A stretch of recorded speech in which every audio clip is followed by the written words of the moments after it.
ABC մեդիայի ուղիղ եթերում լուրերի գլխավոր թողարկումն է, ես Գառնիկ Ջաֆյանն եմ, բարի երեկո։ Գլխավոր թողարկման համար առանձնացրել ենք հետևյալ թեմաները։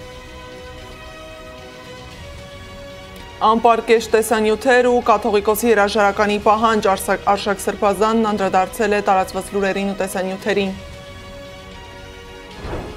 Պատահականություն, թե դիտավորություն կհարցաքննեն 3 սրբազանի, ովքեր են նրանք։ Ինչ նպատակով է Հայաստանը գործածելու իր սպառազինությունը, ինչ արդյունքներ է գրանցել հայկական ռազմարդյունաբերությունը և ինչքան է աճել ռազմական ծախսերը, պատասխանում է Սուրեն Պապիկյանը։ Ահազանգ Արթիկի քրեակատարողական հիմնարկից ազատազրկված անձին կուժեն կիրառել ծառայողների նկատմամբ։ Նախնական վարկածը ինքնասպանություն, ինչ վարկած կա ՀՅԴ բյուրոյի նախկին ներկայացուցչի որդու մահվան վերաբերյալ։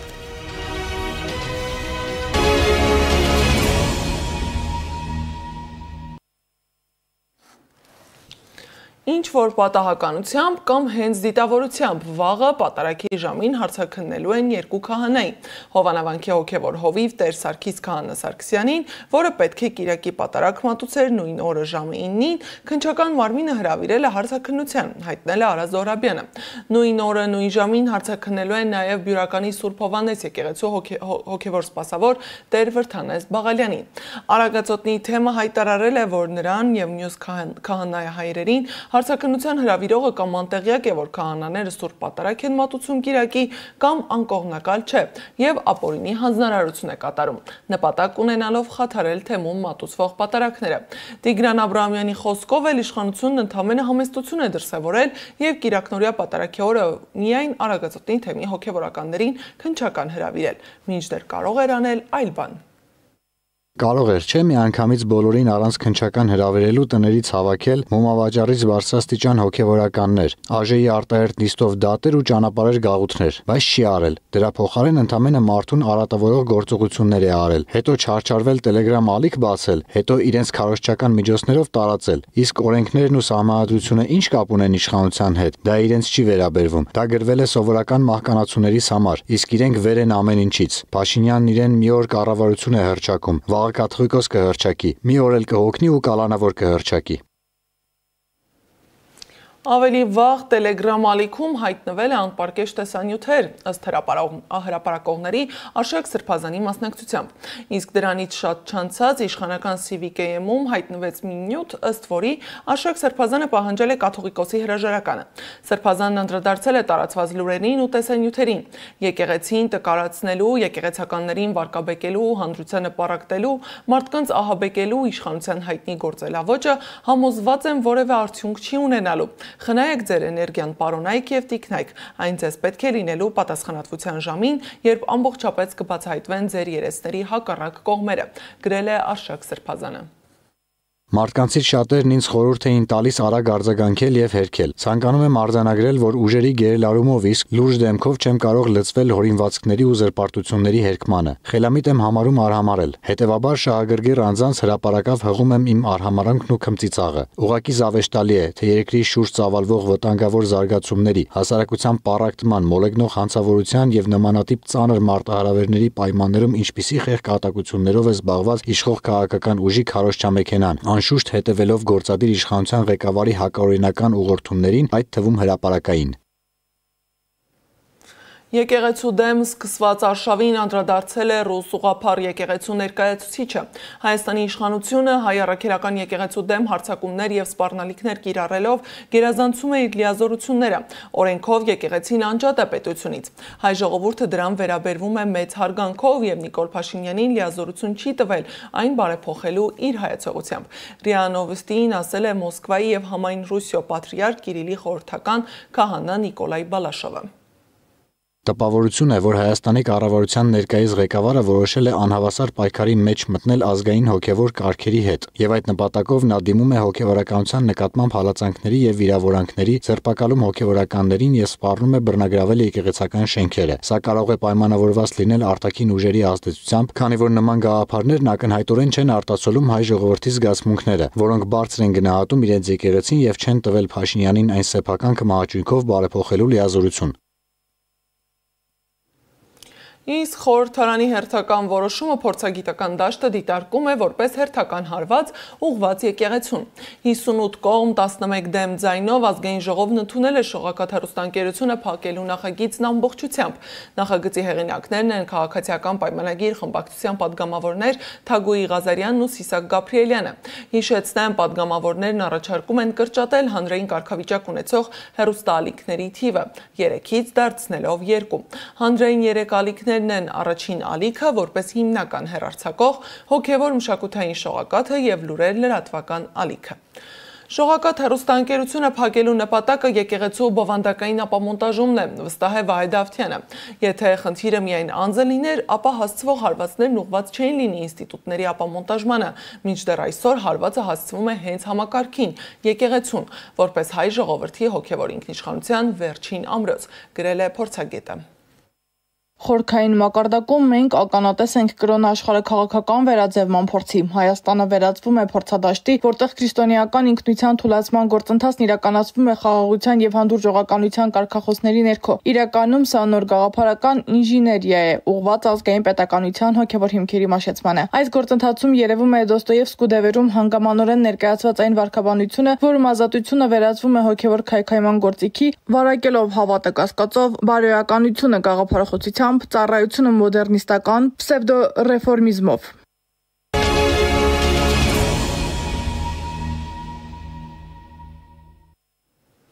Անվտանգային խնդիրների մասին։ Հայաստանը բացառապես նոր սերնդի զենքեր է ձեռք բերում, որոնք գործածելու է միայն սեփական սուվերենությունը, տարածքային ամբողջականությունն ու ինքնիշխանությունը պաշտպանելու համար, հայտարարել է պաշտպանական գերատեսչության ղեկավարն ու շեշտել. Հայաստանի սահմաններից դուրս մենք մեր զինված ուժերը կիրառելու մտադրություն չունենք։ Նրա խոսքով այս տարիներին զարգացրել են նաև տեղական ռազմարդյունաբերությունը։ Ունենք նոր հայրենական ամբողջությամբ հայկական մտքի արդյունքում արտադրված զենքեր։ Առանձնացրել ենք Սուրեն Պապիկյանի հարցազրույցի առանցքային կետերից մի քանիսը։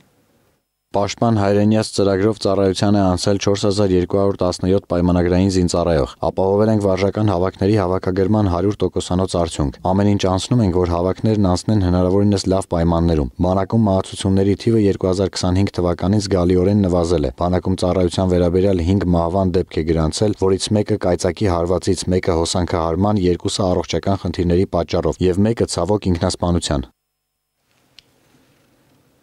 Պաշտպանության նախարարը շեշտել է, որ ռազմական բյուջեն ավելացել է 1.1 միլիարդ դոլարով, բայց 2018-ի հետ համեմատելով։ Մինչդեռ մի քանի ամիս առաջ կառավարությունը հայտարարեց, որ 2026-ի ռազմական բյուջեն ոչ միայն չի ավելանալու, այլև նվազելու է։ Իշխանական ներկայացուցիչների մեկնաբանությունը հետևյալն է. արդեն կա խաղաղության նախաստորագրված փաստաթուղթը, հետևաբար զինվելու կարիք չկա։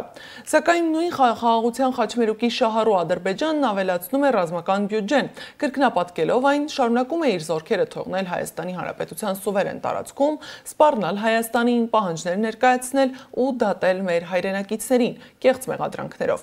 Բաքվում դատական թատրոնը շարունակվում է։ Արցախի խորհրդարանի նախագահ Դավիթ Իշխանյանն ասել է, որ ցանկանում է 2020-ի Տավուշի իրադարձությունների վերաբերյալ տեսագրություն ներկայացնել դատարանին, սակայն նախքան դա խնդրել է, որ ապահովեն անհրաժեշտ պայմանները, այն իր փաստաբանի հետ դիտելու համար։ Դատավորն ասել է, որ այդ հնարավորությունը կտան նիստի ընդմիջման ժամանակ։ Արցախի պաշտպանության բանակի հրամանատարի նախկին տեղակալ Դավիթ Մանուկյանն էլ ըստ ադրբեջանական լրատվամիջոցների միջնորդություն է ներկայացրել, խնդրելով որպես վկա դատարան կանչել Հայաստանում ծնված եւ այնտեղ բնակվող Կնյազ անունով մի ադրբեջանցու։ Մանուկյանն ասել է, որ նրա ազգանունը չի հիշում, գիտի միայն, որ Կնյազն աշխատում է Մասիսի Սայաթնովա գյուղի գունավոր մետաղների վերամշակման գործարանում։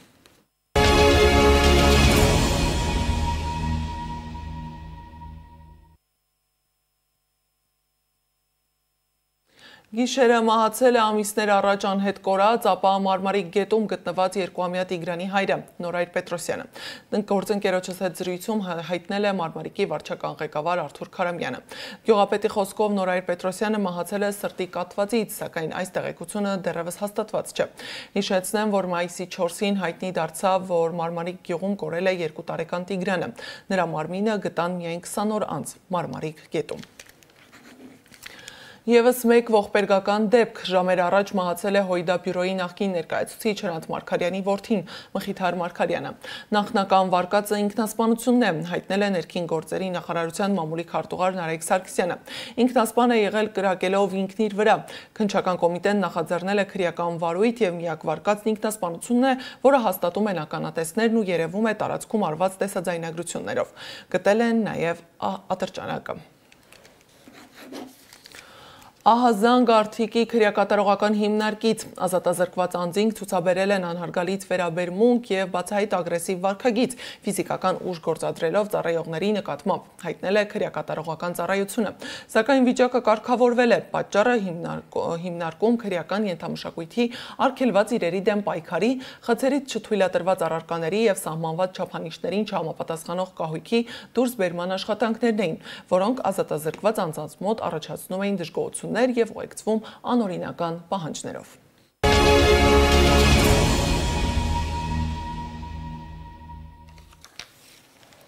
Ինչպես է կրթությունը ձևավորում մարդու արժեքներն ու նոր սերնդի ապագան։ Կրթությունը ոչ միայն գիտելիքի փոխանցման, այլև ինքնության ձևավորման միջավայր է։ Դպրոցն է դնում այն կարևոր արժեքների հիմքը, որոնցով առաջնորդվում են սերունդները։ Իսկ ինչպես է կրթությունը ձևավորում մարդու արժեքներն ու նոր սերնդի ապագան։ Այս հարցի շուրջ այբ կրթական հիմնադրամը համախմբել է Հայաստանի եւ աշխարհի առաջատար մանկավարժներին, կրթական առաջնորդներին ու հետազոտողներին, քննարկելու կրթության գաղափարը, արժեքները եւ ապագայի կրթական ուղիները։ Արժեքահեն կրթություն ուսուցչական համաժողովին ներկա է եղել իմ գործընկեր Անիա Բախյանը։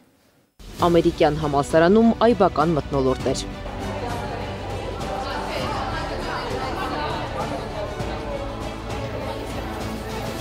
Արժեքահեն կրթություն ուսուցչական համաժողովն առաջին անգամ է Հայաստանում կազմակերպվում։ Մեկ հարկի տակ են ուսուցիչներ Արցախից, Սփյուռքից ու Հայաստանի տարբեր մարզերից։ Նրանք որոշել են պետք է երկուշաբթի նոր ու հետաքրքիր պատասխաններով մտնեն դպրոց։ Գյումրիի Պարատուս ուսումնական կենտրոնի տնօրեն Սյուզաննա Ավետիսյանն այբի հետ նախկինում ունեցած համագործակցությունն աչքի առաջ ունենալով մասնակցում է համաժողովին։ Սպասումները մեծ են։ Արժեքահեն կրթությունը մեր ժամանակների ամենաանհրաժեշտ ուղղություններից է, եւ ես համաժողովից ակնկալում եմ սովորել հասկանալ նոր մոդելներ, որը կիրառելու դեպքում հնարավոր կլինի արժեքները սերմանել երեխաների մեջ եւ դարձնել կրթական գործընթացի բնական մաս։ Կարեն Մելիքյանն էլ Գեղարքունիքից է եկել։ Մեծ հետ զրույցում շտապում էր։ Համաժողովի ընթացքում կազմակերպվող առանձին աշխատարանի մեկնարկին մնացել էր 7 րոպե, ուշանալ չէր ուզում։ Հետաքրքիր է, ասում է։ Ինչած մտքերը կարծում եմ արժեքների հիմնված ուսումնառության իրականացումը հենց կարևոր գաղափարն է, որը պետք է մեր հետ տանենք դպրոց ու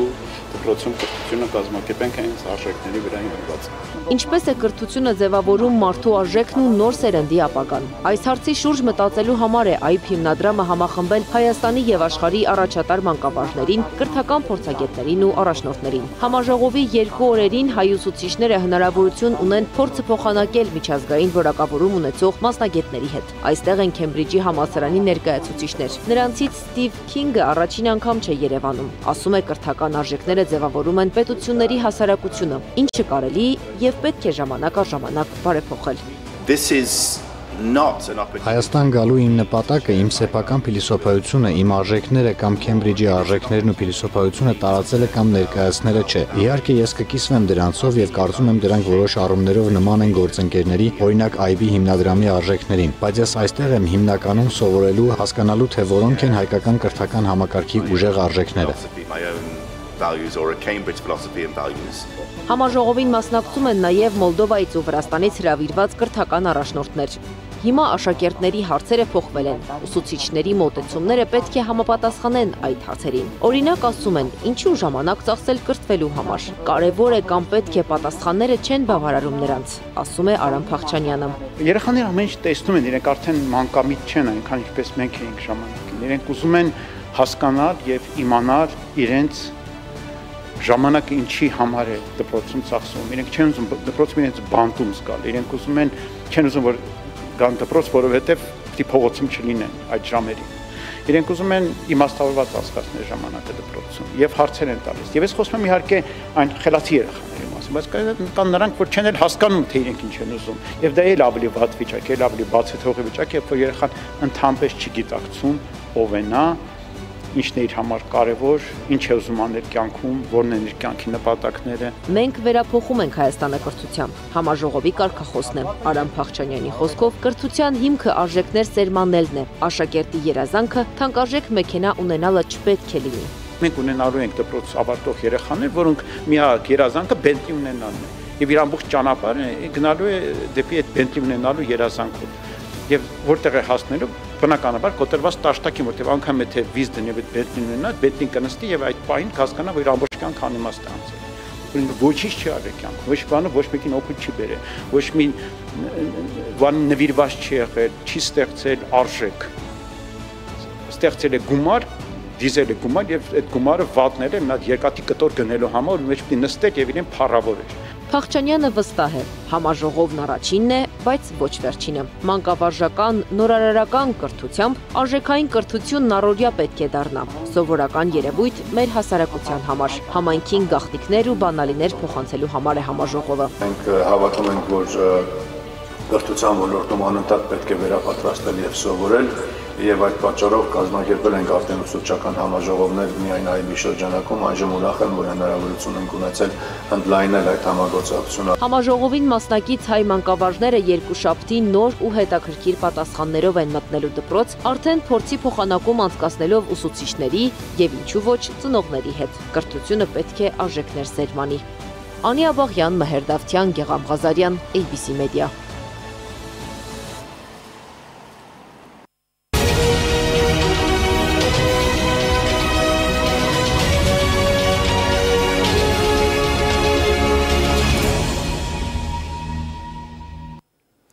Կիևն ու Մոսկվան մոտ են Ուկրաինայում պատերազմը դիվանագիտական ճանապարհով ավարտելուն, հայտարարել է Ռուսաստանի նախագահ Վլադիմիր Պուտինի հատուկ ներկայացուցիչ Կիրիլ Դմիտրիևը։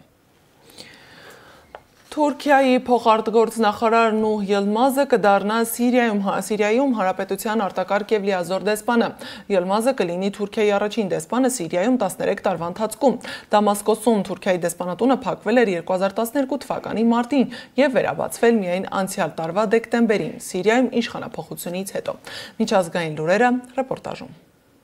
Not war, not war, not war. Վենեսուելայի նախագահ Նիկոլաս Մադուրոն Կարակասում կայացած պաշտոնական միջոցառման ժամանակ անգլերեն ուղերձ է հղել Միացյալ Նահանգներին։ Ոչ պատերազմին, ոչ պատերազմին, ոչ այս խելագար պատերազմին, այո խաղաղությանը, խնդրում եմ, հավերժ խաղաղություն, հաղթանակ, այո, խաղաղության հաղթանակ, անգլերեն ասել է Մադուրոն։ Սա նրա պատասխանն էր Վենեսուելայի մոտակայքում զորավարժություններ անցկացնելու Միացյալ Նահանգների ռազմական ծրագրերի եւ Կարիբյան ավազանում Միացյալ Նահանգների ճնշման աճին։ Նրա ելույթն ընդունվել է ծափահարություններով։ Թրամփը մեկնել է Ասիա, նա այնտեղ կանցկացնի մեկ շաբաթ, կայցելի Մալայզիա, Ճապոնիա եւ Հարավային Կորեա, որտեղ կհանդիպի իր չինացի գործընկեր Սի Ցինփինի հետ։ Թրամփը հայտարարել է, որ Ցինփինի հետ նախատեսում է քննարկել նաեւ ուկրաինական պատերազմի կարգավորման հարցը եւ այդ հարցում ակնկալում է Պեկինի օգնությունը։ Միացյալ Նահանգների առաջնորդը հայտարարել է նաեւ ասիական շրջագայության շրջանակում Կիմ Չեն Ընի հետ հանդիպելու պատրաստակամության մասին։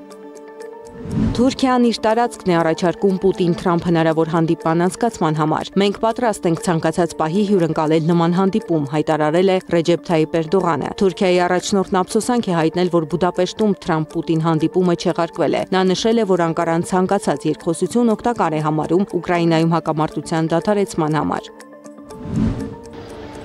Միացյալ Նահանգների փոխնախագահ Ջեյ.Դի Վենսն իր երախտագիտությունն է հայտնել հայ, հույն եւ կաթոլիկ քահանաներին Սուրբ Հարության տաճարի մասին հոգտանելու համար։ Ինչպիսի օրհնություն էր այցելել Քրիստոսի մահվան եւ հարության վայրը։ Ես անչափ շնորհակալ եմ հույն, հայ եւ կաթոլիկ քահանաներին, որոնք հոգ են տանում այս Սուրբ վայրի մասին, գրել է Միացյալ Նահանգների փոխնախագահը։ Հիշեցնենք, որ օրերս Վենսն իր տիկնոջ հետ այցելել էր Երուսաղեմի Սուրբ Հարության տաճար եւ տաճարի հայկական բաժին։ Երբ անհրաժեշտ է արագ շարժվել, օգտվեք մեր սանդուղքներից։ Լուվրի կողոպուտին մեղսակից գերմանական ընկերությունը գողության այս դեպքը վերածել է մարքեթինգային քայլի։ Մասնավորապես Լուվրի թանգարանի աղմկոտ կողոպուտին պատահաբար մեղսակից է դարձել սանդուղք արտադրող գերմանական Docker ընկերությունը։ Հենց ընկերության արտադրած սանդուղքով են գողերը բարձրացել վերև եւ պատուհանից մտել Ապոլոն պատկերասրահ։ Նկատելով, որ իրենց արտադրած սանդուղքն է օգտագործվել կողոպուտի ժամանակ, դեպքից 1 օր անց Docker-ը միջադեպին արձագանքել է հումորային գրառմամբ։ Հանցագործությունն իհարկե բացարձակապես դատապարտելի է, լիովին պարզ է, դա մեզ համար հնարավորություն էր օգտագործել աշխարհի ամենահայտնի եւ ամենաշատ այցելվող թանգարանը մեր ընկերության վրա մի փոքր ուշադրություն գրավելու համար, ասել է ընկերության հիմնադիր Բյոքերը։ Հնդկական օվկիանոսում գտնվող Սուրբ Ծննդյան կղզում սկսվել է խեցգետինների գաղթը։ Կղզու բնակչությունն այգեգործական գործիքներով օգնում է կղզու տասնյակ միլիոնավոր կարմիր խեցգետիններին իրենց ամենամյա միգրացիայի շրջանակում անվտանգ տեղափոխվել դեպի օվկիանոս։ Ծովախեցգետինների ամենամյա միգրացիան կատարվում է բազմանալու նպատակով։ Մարդիկ օգտագործում են ճանապարհներից տերևները մաքրելու համար նախատեսված սարքեր եւ փոცხեր, նրանց զգուշորեն հեռացնելու ճանապարհներից կամ խոչընդոտներից եւ օգնելու հասնել ծով, առանց մեքենաների կողմից ճզմվելու կամ ճանապարհին թակարդում հայտնվելու։ Ուշագրավ դեպք է գրանցվել Հարավային Աֆրիկայում։ Առյուծը տեղափոխման ժամանակ հաջողացրել է բացել մեքենայի դիտանցքը, բարձրանալ տանիքին, այնուհետև ցատկել մայրուղու վրա, խուճապ առաջացնելով վարորդների շրջանում։ Զարա Սարգսյան, Գեգամ Ղազարյան, ABC Media։ Եվ վերջում, Աննա Սարգսյանը դարձել է 2025 թվականի շախմատի Միացյալ Նահանգների կանանց առաջնության փոխչեմպիոն, հայտնում է շախմատի ֆեդերացիան, իսկ Լևոն Արոնյանը դարձել է 2025-ի շախմատի ԱՄՆ տղամարդկանց առաջնության բրոնզե մեդալակիր։ Գլխավոր թողարկման համար նախատեսել էինք այսքանը, շարունակեք հետևել ABC Media-ի սոցիալական բոլոր հարթակներում, YouTube-ում, Facebook-ում, Telegram-ում ու Instagram-ում կամ այցելեք մեր պաշտոնական կայք www.abcmedia.am։ Մենք կհանդիպենք երկուշաբթի առավոտյան ժամերին։